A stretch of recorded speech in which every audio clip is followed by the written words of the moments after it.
القيوم لا تأخذه سنة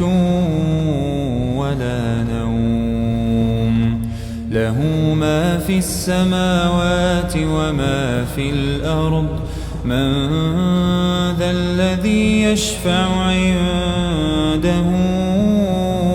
إلا بإذنه يعلم ما بين أيديهم وما خلفهم ولا يحيطون بشيء من علمه إلا بما شاء وسع كرسيه السماوات والأرض ولا يؤوده حفظهما وهو العلي العظيم